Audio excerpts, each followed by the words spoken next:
Ya, muy bien, seguimos entonces.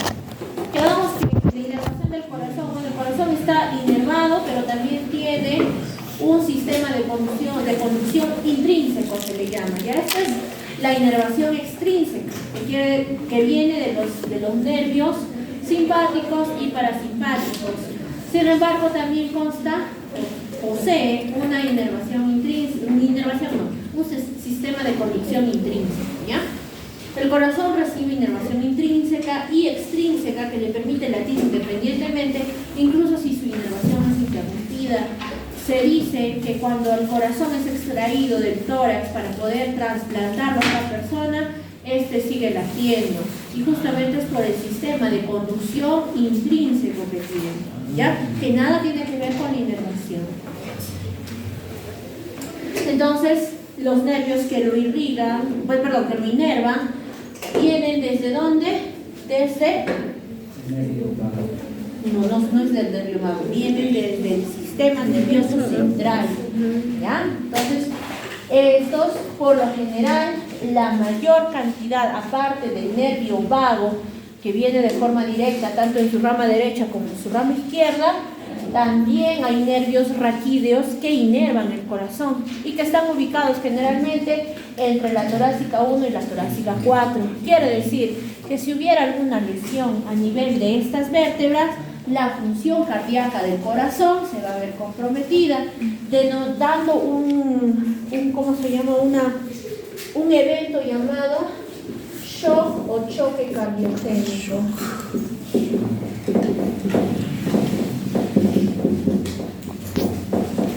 Cuando ustedes lleven adulto, van a llevar los tipos de shock.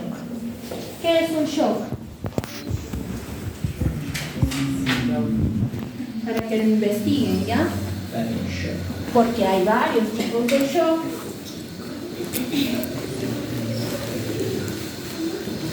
Entonces, cuando hay compromiso de los nervios raquídeos que están ubicados entre la T1 y la T4, se puede producir un evento llamado shock cardiogénico.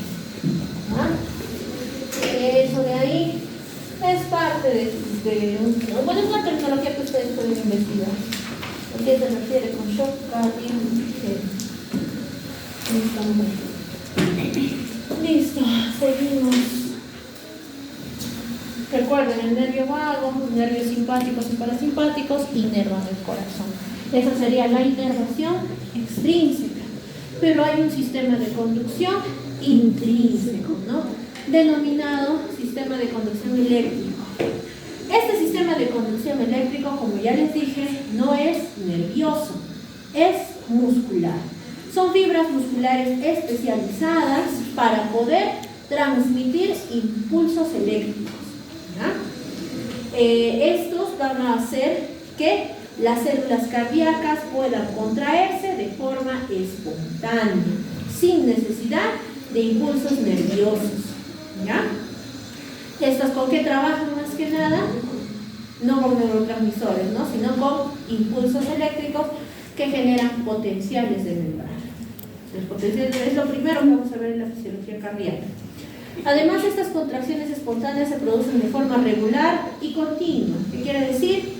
Que tiene una cantidad específica de veces en las que va a transmitir el impulso nervioso, que por lo general va a ser entre 60 y 100 veces por minuto, ¿ya? Aproximadamente. El sistema de conducción eléctrica intrínseco del corazón es una red de fibras musculares cardíacas especializadas. Recuerden, es muscular, no es de origen nervioso. Entonces, ¿cuál es el origen de este inicio del impulso eléctrico intrínseco del corazón? Va a ser el nódulo sinoauricular, ubicado en una porción de la aurícula derecha, ¿ya? Entonces, este nódulo sinoauricular, nódulo sinusal también llamado, es el que va a generar el impulso eléctrico. Aquí se genera, ¿ya? Posteriormente va a pasar por tabiques o vías internodales, que son estas de aquí: anterior, media y posterior. Hay 3 fibras. Pero no solamente va a inervar, o bueno, va a conducir a nivel del corazón derecho, sino también a nivel del corazón izquierdo, por lo cual esta red de células especializadas se va a dividir en una vía de conducción interauricular, que es el haz de Bachmann. Este va a conducir el impulso eléctrico hacia la aurícula izquierda. Entonces, cuando el nódulo sinusal inicia el impulso eléctrico, automáticamente ese impulso viaja a través de los tabiques internodales y el haz de Bachmann, que se va hacia la aurícula izquierda. Muy bien, entonces una vez que ha pasado por los tabiques internodales posterior, anterior y medio, se va a concentrar el impulso eléctrico a nivel del nódulo aurículo-ventricular. ¿Ya? De ahí va a pasar a un tabique internodal. ¿Ya? Y posteriormente se va el impulso eléctrico va a viajar por el haz de His. El haz de His es una red que se va a subdividir en dos porciones. En la rama derecha del haz de His y en la rama izquierda del haz de His. Cada una de ellas va a extenderse a través del ventrículo derecho y el ventrículo izquierdo. Este haz de His en sus porciones terminales tiene unas pequeñas fibras llamadas fibras de Purkinje. Con ellas o en ellas termina el impulso eléctrico que genera la contracción del corazón. ¿Ya? Cada fase o cada paso del impulso eléctrico tiene una determinada cantidad de tiempo, una determinada duración, ¿ya? No es igual. Donde más se demora es en el paso del nódulo auriculoventricular hacia el haz de His. Entonces este es el sistema de conducción eléctrico propio del corazón. Otro músculo no lo tiene. El corazón es el único que tiene este tipo de células especializadas. ¿Ya? Es necesario que lo sepan para poder entender la regulación rítmica del corazón. ¿Ya? Entonces, recuerden, eso sí es importante que lo memoricen. El impulso eléctrico, ¿dónde se genera? El nódulo sinoauricular o nódulo sinusal. Más fácil recordar, nódulo sinusal. Posteriormente, ¿por dónde viaja el impulso? Por los nódulos. Por los tabiques internodales. ¿Ya? Medio, posterior y anterior. A su vez, se va a dividir también del nódulo sinusal, va a pasar el impulso a la aurícula izquierda por medio del haz de Bachmann o el nódulo el tabique interauricular. El impulso eléctrico, una vez que ha viajado por estos tres tabiques, va a pasar hacia el nódulo aurículo-ventricular. Este, a su vez, va a dar origen al haz de His. ¿Ya? Y del haz de His se divide en dos ramas, rama derecha, rama izquierda, y termina con las fibras del Purkinje. ¿Ya? Sencillo de comprender. A nivel de dónde se encuentra más o menos este nódulo sinoauricular. Está en la capa externa del corazón. ¿Ya? Sí penetra hasta el miocardio, pero se encuentra, su origen está a nivel externo, a nivel de la aurícula. Muy bien, ahora sí vamos a seguir con el siguiente elemento del sistema circular, cardiovascular o aparato circulatorio, que son los vasos sanguíneos, ¿no? Los vasos sanguíneos van a estar conformados por arterias, arteriolas, capilares, vénulas y venas, ¿ya? Y también se pueden considerar los vasos linfáticos como parte de los vasos sanguíneos, aunque en realidad los vasos linfáticos no contienen sangre, contienen linfa, que es otro tipo de tejido, ¿no? No es tejido sanguíneo el que va a contener la linfa, pero como parte de las generalidades sí lo vamos a revisar. Entonces, así como el corazón tiene diversas capas y tiene una estructura determinada, los vasos sanguíneos también están conformados por diversas capas, ¿ya? Por lo general vamos a encontrar tres capas: la capa interna o la capa íntima, la capa media y la capa externa. Entonces, la capa íntima forma el revestimiento interno del vaso sanguíneo y es el que está en contacto directo con la sangre que fluye a través de estos vasos sanguíneos, ¿ya? Tiene tres partes principales, que son el endotelio, la membrana basal y la lámina elástica interna. Es importante estudiar la capa íntima de los vasos sanguíneos porque esta cumple una función importante y también está implicada en algunas patologías. Por ejemplo, la variela, hemos visto en patología la formación de los ateromas, ¿no es cierto? ¿En dónde se da la generación de estos ateromas? ¿En dónde inicia? Va a iniciar en la... No. Primero, la formación de los ateromas, chicos, eso lo van a ver en fisiopatología y también en adultos, se da por el aumento de un elemento llamado colesterol malo, que es el LDL, ¿ya? Este LDL es perjudicial para todos los vasos sanguíneos del cuerpo porque los endurece y forma una estructura dura que se llama ateroma, ¿ya? Entonces, este ateroma está bastante relacionado con la estructura de los vasos sanguíneos. Entonces, para poder entender esa patología o la formación de los ateromas, que tiene origen o que da origen a varias patologías a su vez, necesito saber cómo está conformado este vaso sanguíneo. Entonces, la capa interna, que hemos dicho que es la que está en contacto con la sangre, va a tener tres capas o se va a subdividir en tres capas. La capa más interna es el endotelio, ¿ya? El endotelio es una capa que tiene o es la continuación del epitelio endocárdico. Hemos dicho que el endocardio es la pared más interna del corazón, ¿no? La que está en contacto con la sangre. Es una capa fina de células planas que reviste la superficie interna de todo el aparato cardiovascular. Las células endoteliales participan en forma activa en varias actividades relacionadas con los vasos sanguíneos, como por ejemplo influencias en el flujo sanguíneo, la secreción de mediadores químicos que actúan a nivel local, como por ejemplo la secreción de óxido nítrico. ¿Qué cosa más secreta?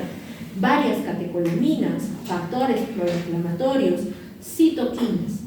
Entonces, este endotelio está implicado en la secreción de ese tipo de elementos, podría decirse.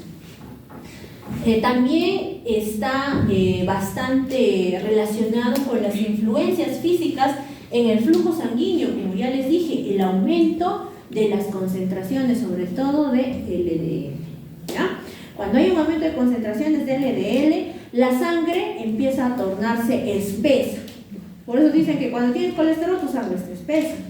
¿Pero por qué? Porque estas moléculas de LDL son muy densas y forman un flujo turbulento a nivel del vaso, en el interior del vaso sanguíneo, lo cual lesiona la capa endotelial. Y esta capa endotelial, su respuesta frente a esta lesión, ¿qué cosa va a ser? La liberación de factores proinflamatorios, el llamado de los macrófagos y también la liberación de óxido nítrico. Entonces, vamos a tener, algunas implicancias patológicas cuando se lesiona el endotelio, ¿no? Su superficie luminal lisa facilita el flujo de sangre adecuado al disminuir la superficie de fricción. Esta capa íntima o del endotelio es una capa lisa que le ayuda a fluir fácilmente la sangre. Pero cuando se lesiona, empiezan los problemas. ¿Por qué? Porque esta fluidez se puede perder. Posteriormente, más hacia acá, vamos a encontrar a la membrana basal. Está por acá. Y acá tenemos la túnica íntima. Debajo de esta tenemos una membrana basal, ¿ya? Esa membrana basal se encuentra por debajo del endotelio, proporciona sostén físico a la capa epitelial y posee fibras de colágeno que le dan fuerza y también le va a conferir la forma al vaso sanguíneo, ¿no? Estas fibras colágenas tienen tienen un papel fundamental en la recuperación del vaso sanguíneo, ¿ya? Cuando se debilita, se rompe un vaso sanguíneo o un ateroma está generándose, se está formando en un vaso sanguíneo, estas fibras colágenas pasan a cubrir esa lesión, ¿ya? Y va a haber un proceso llamado remodelación endotelial. Cumple una función muy importante al guiar el movimiento de las células durante la reparación tisular de las paredes de los vasos sanguíneos. Y posteriormente tenemos la lámina elástica interna, que es la parte más externa de la capa interna, y es una capa delgada de fibras elásticas, con una cantidad variable de orificios similares a ventanas, y estos orificios facilitan la difusión de sustancias de la capa interna hacia la capa media. Entonces, esta misma estructura va a llegar a ser igual a nivel de venas, vénulas, arterias, arteriolas y parte de los capilares. Hay algunos capilares que no tienen estas capas, que serían la capa media y la capa externa, pero sí tienen capa íntima. Los capilares, todos los capilares tienen capa íntima. Muy bien, entonces seguimos, ya hemos visto la capa interna, que tiene a su vez, está subdividida en tres, ¿no? En endotelio, en membrana basal y en lámina elástica interna. Posteriormente vamos a encontrar la capa media, que es una capa de tejido muscular, y también tiene parte de tejido conjuntivo que varía mucho en los diferentes tipos de vasos sanguíneos. En arterias va a ser más grueso y en venas va a ser más delgado, ¿ya? Y también de acuerdo al tipo de arteria o vena que estemos viendo, va a variar su grosor. Por ejemplo, la arteria aorta, que es un vaso sanguíneo, tendrá mayor cantidad de capa media en comparación con las pequeñas venas o vasos sanguíneos de las extremidades, por ejemplo, ¿no? En su mayoría es una capa relativamente gruesa, formada por células de músculo liso y cantidades importantes de fibras elásticas. Como tiene músculo liso, al igual que el músculo cardíaco, es involuntario. ¿Qué quiere decir? Que en cualquier momento, sin que yo lo ordene, mi sistema nervioso lo ordene, se puede contraer o se puede relajar, ¿no? Su principal función es regular el diámetro de la luz y regular el flujo sanguíneo y la tensión arterial. Entonces, cuando nosotros veamos todo lo que es presión arterial, vamos a tener varias variables, y una de ellas es la resistencia vascular periférica.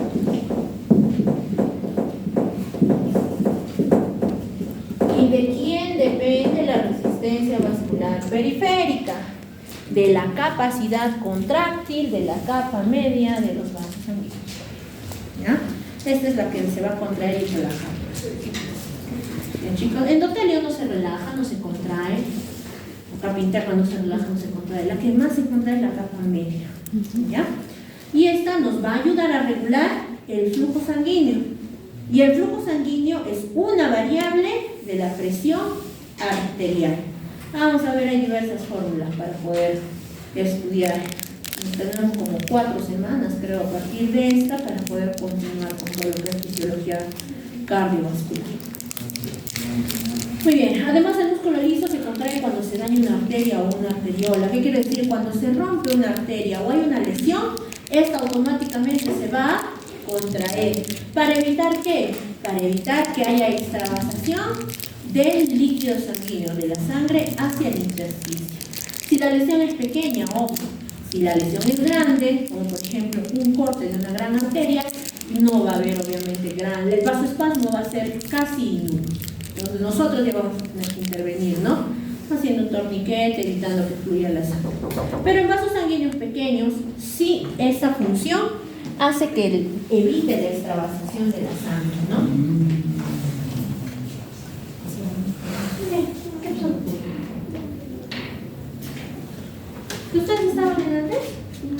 Pásenme la lista. Solo llevan anatomía y fisiología. Sí. Ya, pero ¿estaban desde el inicio de la clase? No empieza de siempre. No, a ver, chicos. Pasen. A ver, jóvenes. Una pausa. Muy bien. Seguimos con la capa media, que es un músculo contráctil, hemos dicho, es un músculo liso, involuntario. La capa media es la más variable de todas. ¿Por qué? Porque, como les dije, en algunos sectores de los vasos sanguíneos va a ser más gruesa y en otros va a ser más delgada. En las arterias es más gruesa, en las venas es más delgada. Entre la capa media y la capa externa se encuentra una red de fibras elásticas que se denomina lámina elástica externa, que forma parte de la capa media, ¿ya? Entonces la capa media es la capa muscular también, contráctil, recuerden eso, ¿no? Y posteriormente, como parte final de la estructura de los vasos sanguíneos, tenemos a la capa externa, que está formada por fibras elásticas y fibras de colágeno también, fibras colágenas, debería decir. Esta capa contiene numerosos nervios, particularmente en los vasos sanguíneos que irrigan el tejido de la pared vascular. Los vasos sanguíneos están rodeados, chicos, siempre por tejido nervioso, ¿ya? Por eso cuando nos cortamos, nos duele, siempre. Y por lo general los vasos sanguíneos pues están, ¿cómo se llama? Los grandes vasos sanguíneos están casi siempre pegados al tejido óseo, o sea, hueso. ¿Ya? Entonces siempre hay tejido óseo, vaso sanguíneo y nervio. Casi los tres siempre van juntos. Y también a nivel muscular pues hay gran cantidad de redes de vasos sanguíneos. Estos vasos pequeños que irrigan, ya dentro de la capa externa hay una estructura llamada vasa vasorum, que es prácticamente la red interna de irrigación del vaso sanguíneo. Porque así como el corazón hemos dicho que necesita su red especializada para que pueda tener un aporte adecuado de oxígeno y nutrientes, también el vaso sanguíneo necesita nutrirse, ¿no es cierto? Y necesita tener un aporte de oxígeno, por lo cual vamos a tener a esta red de microvasos sanguíneos que se llama vasa vasorum y que creo que se puede visualizar en esta parte. Pero estos son los vasos sanguíneos de la vasa vasorum que se encuentra en la capa externa del vaso sanguíneo. Muy bien, su principal función es la irrigación e inervación de las paredes vasculares y permitir el anclaje de los vasos a los tejidos circundantes. Entonces, como conclusiones, los vasos sanguíneos están conformados por tres capas. ¿Cuáles son? La capa íntima, que principalmente contiene endotelio, membrana basal, lámina elástica. Este está en constante contacto con el tejido sanguíneo, o sea, con la sangre. Posteriormente tenemos la capa media, que es una capa eminentemente muscular, contráctil y formada por músculo liso. Y de forma más externa tenemos a la capa externa, que contiene esta red de vasos sanguíneos llamada vasa vasorum, que es una red que irriga pues a los vasos sanguíneos, ¿ya? Entonces, de esta forma está dispuesto la estructura de un vaso sanguíneo. Este es un vaso sanguíneo arterial y este es un venoso. Si se dan cuenta, la cantidad o el grosor tanto de la capa media como de la capa externa es variable, ¿no? Es mucho más grueso en la arteria que en las venas. Y en los capilares va a haber una diferencia con respecto a los grandes vasos sanguíneos. En los capilares es un tanto diferente. Entonces, los vasos sanguíneos están conformados por arterias, arteriolas, capilares, vénulas y venas, ¿ya? Entonces, las arterias, tenemos dos tipos de arterias, que son las arterias musculares y las arterias elásticas.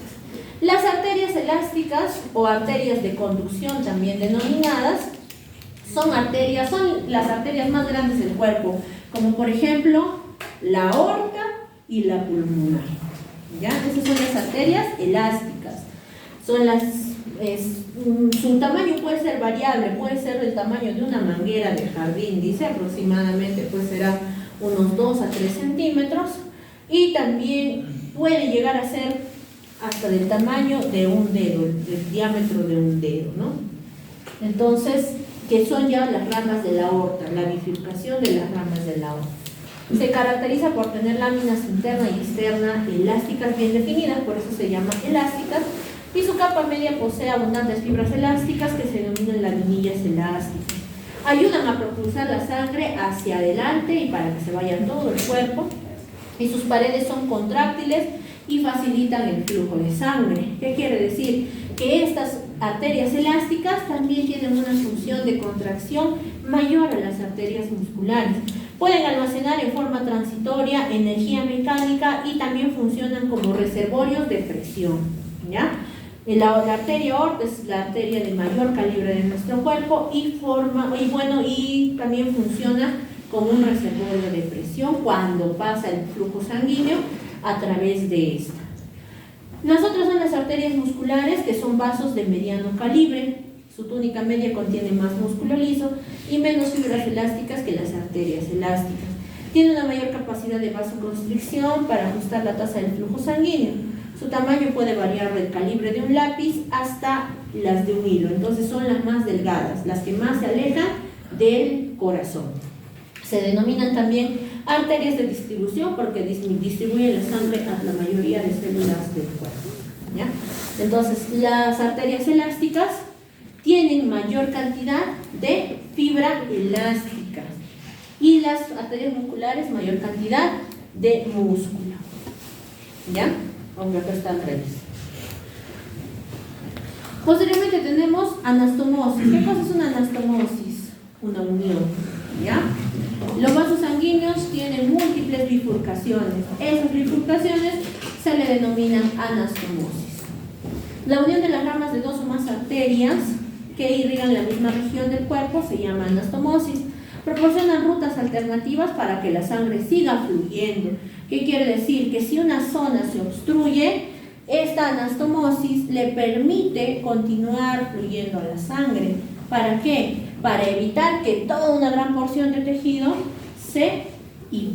pase por un proceso de hipoxia, ¿ya?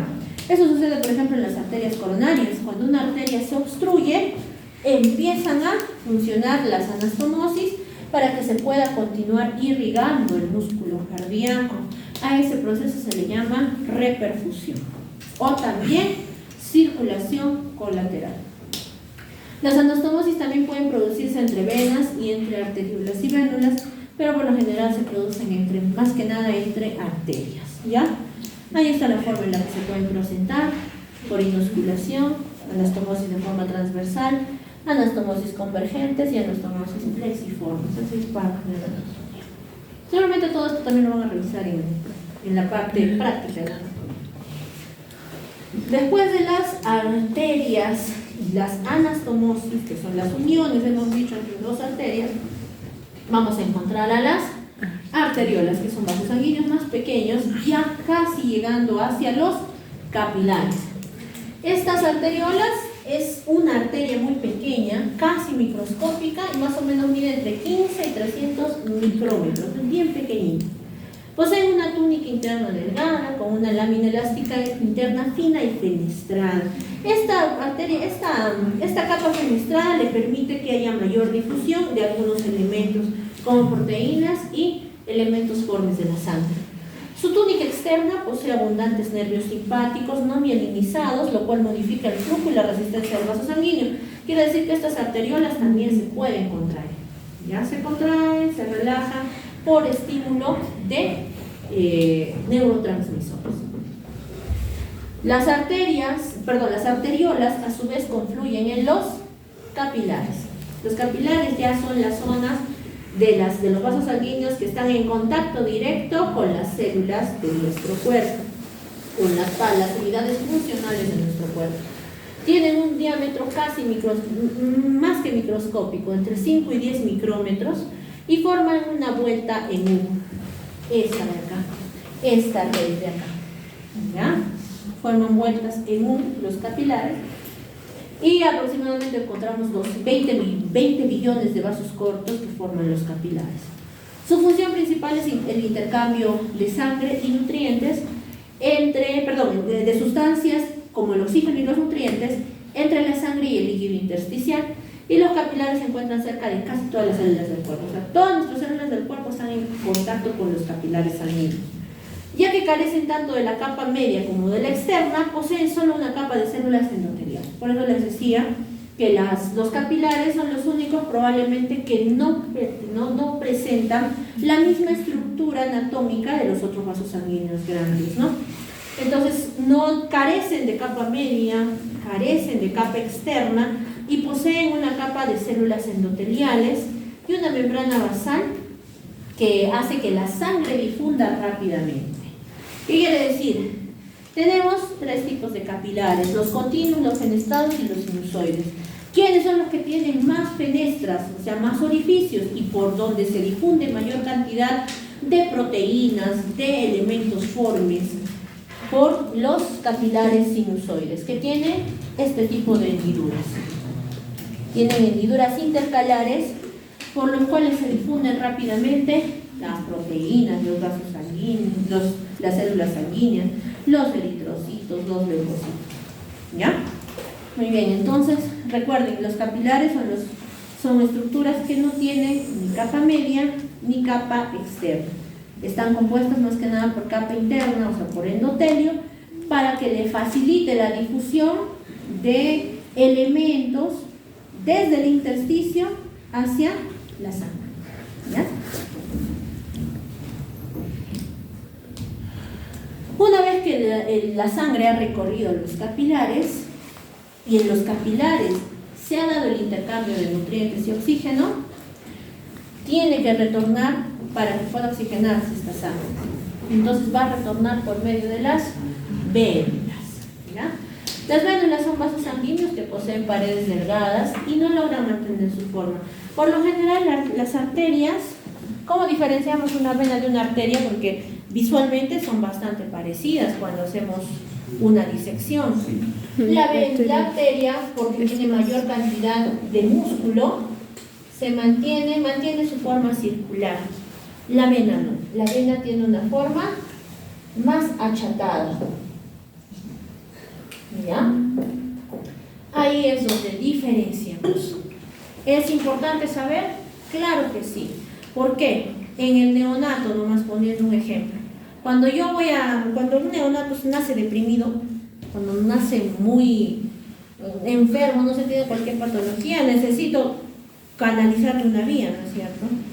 En el neonato, el recién nacido, es muy difícil canalizar y además sería muy tardado canalizar una vía periférica.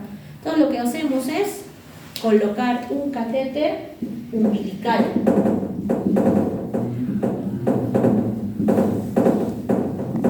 El catéter umbilical va directamente en una vena del ombligo. ¿Ya? Entonces para eso necesito diferenciar cómo es estructuralmente, cómo se visualiza estructuralmente una arteria y una vena, porque si yo canalizo el catéter en una arteria, rebota automáticamente, ¿no? Porque hay gran presión. En cambio, si yo lo pongo en una vena, los fluidos van a pasar con mayor facilidad. ¿Ya? Igualito también cuando nosotros canalizamos una vía periférica. Como las arterias tienen resistencia, va a ser bastante complicado realizar una canalización arterial. Se realiza, sí, pero en casos específicos. Entonces, tenemos que saber que por su característica, su constitución anatómica, las venas, como tienen menor cantidad de tejido muscular, son aplanadas y no mantienen esa forma circular. En cambio, las arterias, como tienen gran cantidad de tejido muscular, sí está bien definida su forma. ¿Ya? Seguimos. Entonces, las vénulas no logran mantener su forma, se adaptan al flujo sanguíneo y drenan la sangre de los capilares y comienzan el retorno venoso de la sangre hacia el corazón. Funcionan como importantes sitios de intercambio de nutrientes y detritos y migración de leucocitos también. Actúan como excelentes reservorios para la acumulación de grandes volúmenes de sangre. Entonces, actúan las vénulas como una especie de reservorio sanguíneo. Posteriormente las vénulas van a confluir en venas que poseen paredes muy delgadas en relación con su diámetro total. Las venas, a comparación de las arterias, son más delgadas, sobre todo en su capa media. El diámetro de las venas pequeñas puede ser de 0.5 milímetros, de las venas grandes hasta 3 centímetros. Si las venas tienen 3 capas como las arterias, si bien las venas tienen 3 capas como las arterias, igual capa interna, capa media, o túnica media y capa externa, el grosor relativo de dichas capas es completamente diferente a la arteria. Hemos dicho que tiene menor cantidad de capa media, menor cantidad de músculo, ¿no? La túnica interna de las venas es más delgada que de las arterias, y lo mismo ocurre con la túnica media, que tiene relativamente poca cantidad de músculo liso. Es menos contráctil y tiene menor implicancia en cuanto a la regulación de la presión arterial. Las venas no tienen las láminas elásticas externas o internas que se observan en las arterias, por lo cual su capacidad de distensión también es limitada y su capacidad de vasoconstricción y vasodilatación de igual forma. Tiene menor capacidad de constricción y de dilatación. La presión sanguínea promedio en las venas es mucho menor que en las arterias, obviamente, y de ahí deriva, pues, el hecho de que nosotros controlemos la presión en las arterias y no en las venas, ¿no? Porque las arterias tienen una mayor presión que las venas. Muchas venas, especialmente aquellas localizadas en los miembros inferiores y superiores, tienen válvulas o valvas también, ¿ya? Sus valvas se proyectan hacia la luz y apuntan en dirección al corazón, evitan que haya flujo retrógrado también. Entonces, ustedes conocen las famosas varices. Ya, esas varices están producidas por una disfunción de las valvas venosas, sobre todo en miembros inferiores. ¿Ya? Muy bien, entonces acá hay algunas características, esto ya lo revisan ustedes en su casa, porque esto es un resumen de todo lo que hemos visto de los vasos sanguíneos a nivel micro ya, pues sería, ¿no? La parte más fina. Como tema adicional tenemos el sistema linfático, que si bien no es parte de los vasos sanguíneos, porque no transportan sangre, también es una red de vasos, en este caso transportan linfa, ¿no es cierto? El sistema linfático forma parte del sistema inmunitario. El sistema linfático está constituido por vasos sanguíneos, linfa y también por algunos órganos inmunes. Pero como estamos viendo todo lo que son red de vasos, vamos a ver un poquito los vasos linfáticos.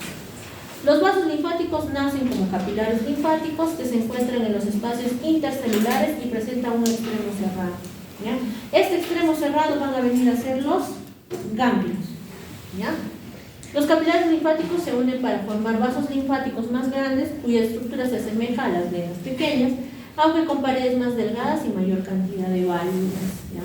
Las venas tienen válvulas, pero los vasos linfáticos tienen más válvulas que las venas. A intervalos a lo largo de los vasos linfáticos hay ganglios linfáticos a través de los cuales fluye la linfa. Entonces acá tenemos varios vasos linfáticos, ¿no? Por eso cuando nosotros tenemos una infección respiratoria, ¿dónde nos duele? Acá, ¿no es cierto? Y se hace una bolita. ¿Por qué? Porque ahí se ha activado el sistema inmunitario a nivel de los vasos linfáticos y se ha hipertrofiado de forma momentánea en realidad.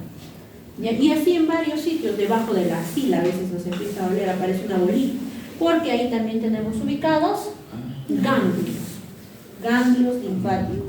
Ahí, en esos ganglios linfáticos, confluyen todos los vasos linfáticos. Generalmente siguen la misma dirección que las arterias y forman plexos alrededor de ellas. Muy bien, entonces ahora sí lo que vamos a hacer es, cuando se han ido a su break, me había olvidado de decirles que compren papelón. Lo que vamos a hacer es una actividad. Tenemos dos actividades, una para acá para el aula y otra que vamos a realizarla en casa, ¿ya? Mayor aún sería más pertinente la de la casa también, que la cumplan, tienen que cumplirla obviamente por parte de su calificación, pero también les va a ayudar a afianzar un poco más todo lo que es la estructura del recorrido de los vasos sanguíneos. Es importante que ustedes sepan qué vasos sanguíneos están a nivel de todo nuestro cuerpo. ¿Por qué será importante para el enfermero? Para canalizar. Otro, ¿para qué? ¿Para qué? Para tomar la presión arterial. ¿Para qué más? Para controlar la frecuencia cardíaca. Porque si no, si ustedes no saben dónde está ubicado arteria, dónde está ubicado vena, van a estar buscando en el lugar equivocado el pulso, ¿no? Entonces, es importante la anatomía para la básica y todos los demás cursos, es sumamente importante. Así que chicos, no crean que esto nunca lo van a utilizar. Intrínsecamente siempre lo estamos utilizando los enfermeros. Y más aún los enfermeros que tenemos ya experiencia o especializaciones específicas, como por ejemplo la unidad de cuidados intensivos, ¿no? O sala también igual. Tienen que saber dónde están los vasos sanguíneos. ¿Para qué? Para que le observen al médico. Pues nosotros somos sus vigilantes de los médicos, porque si no ellos cometerían un sinfín de atragenes. ¿Listo? Entonces, vamos a formar grupos. ¿Chicos? ¿Cuántos somos? La lista. ¿Quién no tiene la lista? Ahí está listo. Miren, hasta ahorita tengo 26, más los 2 estudiantes que han llegado son 28. Hay 2 actividades y esas 2 actividades todavía vamos a subdividir. 28 entre 5.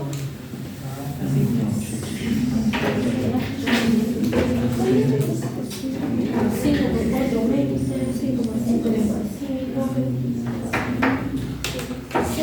5 grupos de chicos, algunos de 5 y algunos de 6.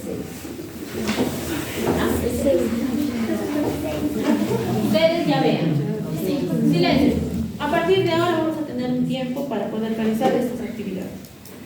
Entonces, en el aula, ¿qué vamos a hacer? Vamos a describir de forma detallada la microcirculación del corazón. ¿Qué quiere decir? Ustedes van a esquematizar todo lo que es la red de vasos sanguíneos de la arteria coronaria y de las venas coronarias. ¿Ya?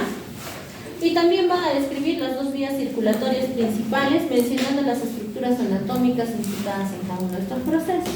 ¿Qué quiere decir? Que van a hacer, van a esquematizar la circulación sistémica y la circulación pulmonar. Tienen esas 2 actividades para que las realicen.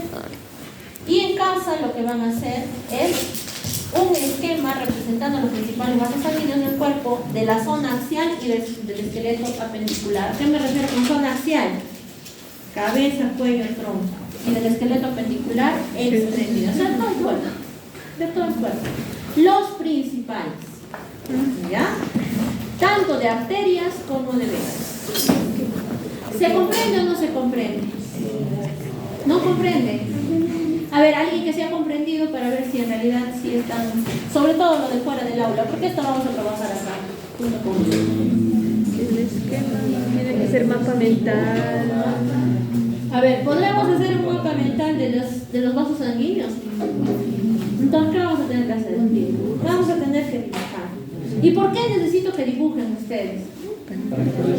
Para que reconozcan y puedan ustedes canalizar por anatomía, por ejemplo. ¿Ya? Para que ustedes sepan dónde está basílica, dónde está cefálica, dónde está radial, dónde está cubital, por ejemplo, en los miembros superiores. Cuando les diga en adulto, tomen un AGA de la arteria radial, ¿dónde estará la arteria radial? Ahorita no lo saben, pero una vez que lo esquematicen, ya lo van a comprender. Pueden dibujar en hoja Santa Rosa, en papel manteca, en papel bond, en papel gras, cualquier papel. Prácticamente va a ser su atlas de ustedes. ¿Por qué no les digo solamente que lo vean y lo lean y prácticamente lo vean nada más, lo visualicen? Porque de esa forma, lamentablemente, muy poco vamos a aprender. Más se aprende haciendo, esquematizando. ¿Ya, chicos? Eso es verdad. Ya, esa es la actividad de la casa. Ah, ya, es claro. Esa es la actividad para la casa. Y esta se entrega la siguiente semana. Es trabajar. Entonces necesito trabajar en grupos. Este es individual, este es grupal. ¿Ya? La del aula, la de la casa es individual, obviamente, no creo que dibujen. Entre 6, una mano, una pierna, la cabeza. Sí. Ya. Formen los grupos, chicos, que es importante para que me traigan las hojitas de los grupos. Después uno de ustedes se va a ir a comprar el papelote y yo les voy a indicar qué van a hacer. Por afinidad esta vez, ¿ya?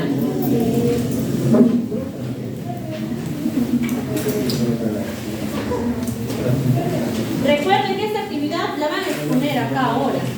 ¿Todos o solo uno? De acuerdo. Yo les voy a indicar cómo van, qué cosas van a desarrollar cada uno.